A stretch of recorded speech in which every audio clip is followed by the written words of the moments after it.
Good evening. Hope you had a wonderful day. Welcome to the English News Bulletin. We'll begin with the headlines.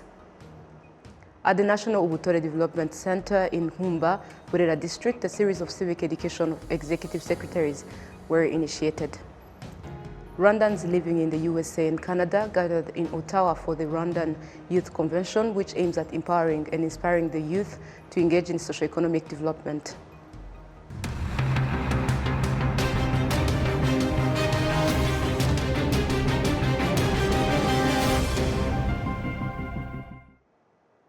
My name is Olive Nete. Welcome to the news in details.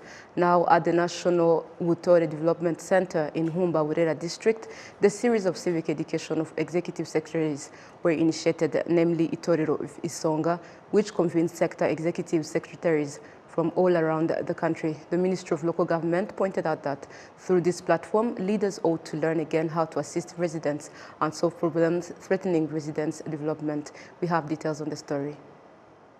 Trainings of executive secretaries were last held in 2017. Those who participated this year's training say that it is a good opportunity and platform to learn from each other and work together to see how to enhance their responsibilities. We share the same responsibilities, we share the same vision of the country, but the difference is how we execute our responsibilities and the situation on our respective fields. Meeting like this is a good platform to share experiences and review our contribution in achieving the vision of the country. This is to reshape us and reminding us of our responsibilities, and this is also an opportunity to learn from each other so that those with good experiences can share with us for us to learn from them, and also those with challenges, we can put together efforts to solve them. Statistics show that 38.2% of Rwandans are in poverty, while 16% are in extreme poverty.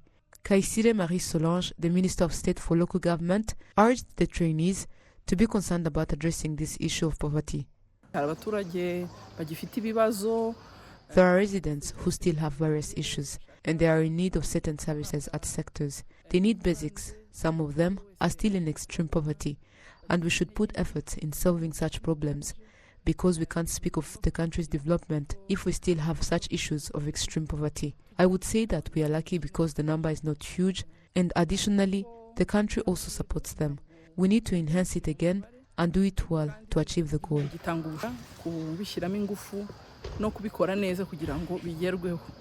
The civic education training will involve 451 participants and is expected to last for a week. Now to Ottawa in Canada. Rwandans living in the US and Canada gathered in Ottawa for the Rwanda Youth Convention, and the gathering aims to empower and inspire the Rwandan youth to engage in socio-economic development of their country. Adam Squizera filed the report. Those discussions were organized by the International Rwanda Youth for Development, IRYD, in collaboration with the Forum of Rwandans living in the United States of America and Canada and the government of Rwanda. These discussions focus to enhance Rwandan youth engagement and ownership in socio-economic development of their country. Various youth who participated in these discussions say that they have benefited a lot and are ready to contribute to the socio-economic development of Rwanda. Well, I'm a citizen of two countries, and I'm here to be reminded that my first nation will always be Rwanda. And I don't think you can have a communication with your country without integration. And so today is just a reminder for me to be reintegrated and to know that home is home. Wherever I am, Rwanda is home. So that's why I'm here, to be reminded of that. I would say, as someone who's still young and who's in this country, I'm here as a temporary resident. I need to go back home, and I know I'll go back home eventually, sooner or later. And I think as a climate campaigner, I work as a climate campaigner here. I think I can help my country in their climate goals, climate action goals, their ambitions, given the kind of the era we live in right now. There's so many disasters happening in the world, and I know for sure Rwanda has many ambitious climate goals, and I can be part of that. Ideas they shared with us was in terms of global affairs that we could always refer to the embassies here where they could gather funds from Canada to help people back home. For example, in terms of education, they could give you funds or they could help you with your proposal, your idea in order to allocate funds to help education in Rwanda. That's one of the main points that I got and that I wrote down. Ottawa, Montreal, Toronto, New York. I've been to a lot of places and I've learned a lot of stuff. And all the knowledge that I've learned, I'm ready to contribute when I move back to Rwanda after I've toured all these arenas and stuff like that. I'm gonna build the first stand-up comedy club in Kigali and then Rwanda and then make a whole franchise all over Africa.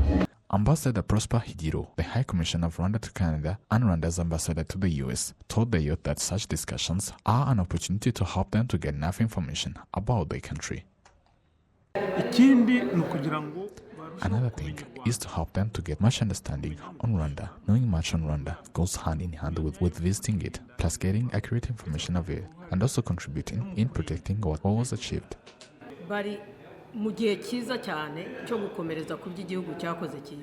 They're in a good position of proceeding from what the country has already achieved, because I told them how glad it is to have a country that comes to visit them, since for us back in the days, we didn't have such opportunities.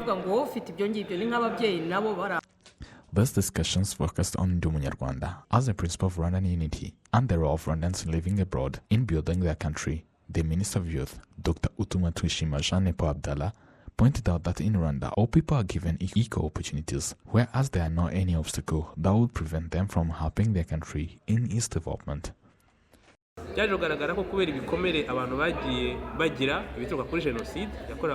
was found that due to the wounds that many people had back in the days that were caused by the genocide against Tutsi, it was found that the only thing that was there to unite Rwanda was the Ndi Umunyarwanda program. These discussions were followed by more than 6,000 people virtually. The participants were also entertained by Rwandan artists, including the band Kenny Soul, Masamba, and others. Adams Kwizera, RTV News. Thank you, Adams, for the report. Now to other matters.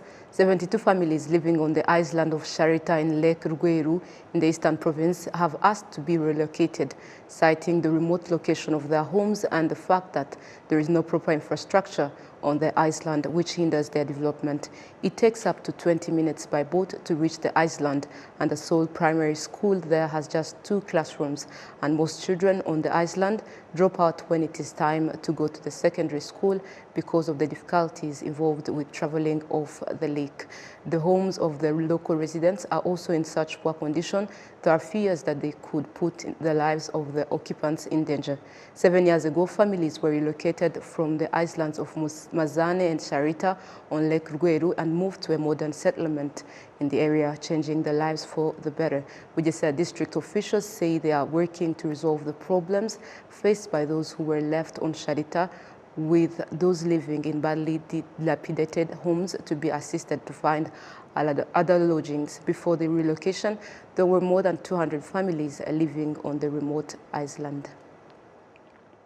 Now to education matters. Since 2022, the Ministry of Education has initiated competitions that unite primary and secondary school students specializing in STEM subjects. This competition aims to build the capacity of the students in problem solving, critical thinking, and creativity. We have more on the story.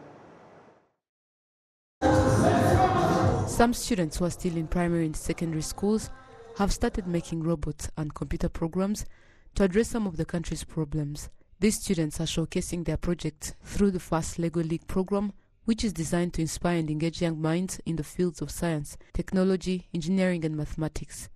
The students who attended the competition explain how their projects will play a role in addressing some issues hindering the country's development. These robots were made by students, us, from the Makerspace Club in Maranyundogar School. So this is a combination of what we study in school and actually the values and the skills that we get from competitions like First Lego League. These robots were built using EV3 and the combination of spike, different sensors and bricks and motors that these are things that we actually learned from the the first Lego League, and these are things that we share to the students that we left at school. We get experiences and we get skills. We consider ourselves problem solvers because not only do we get trophies from these competitions, we actually get skills to actually solve problems in our communities. In the future, I see myself helping the others in the society, solving the problems that are within the society using the programming that I have learned. Actually, we are trying to show how programming can be applied in the arts, culture and entertainment in order to help the society for today.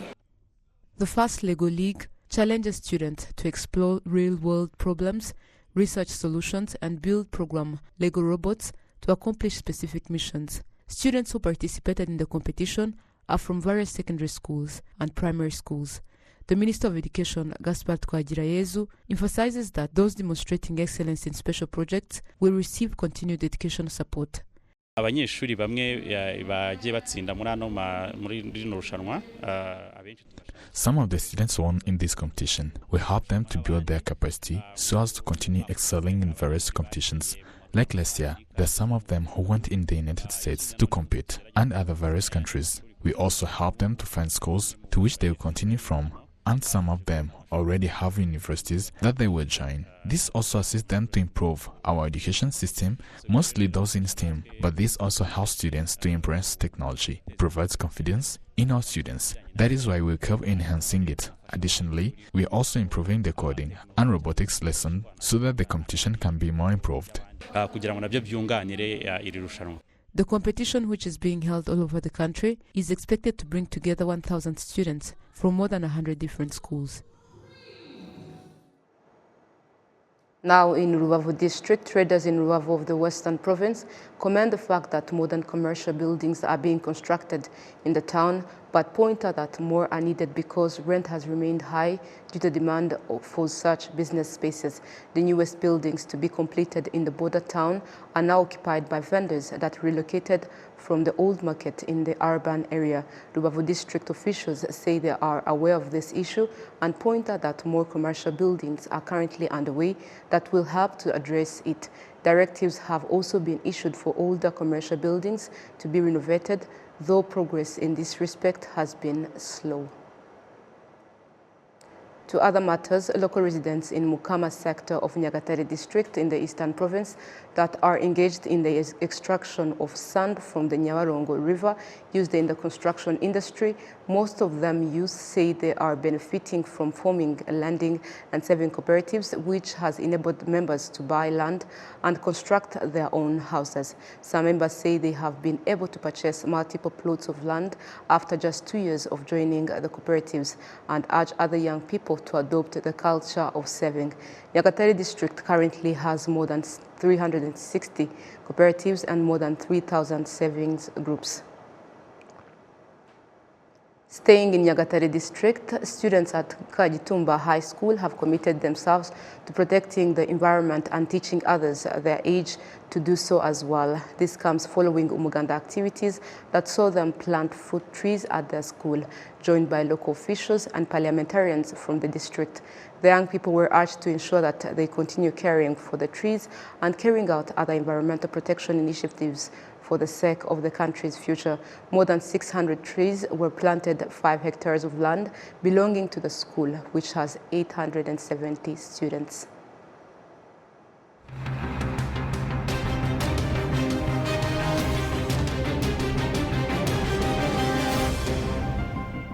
This is where we end tonight's bulletin. Thank you for being with us today. Have a fruitful week ahead. Take care and goodbye.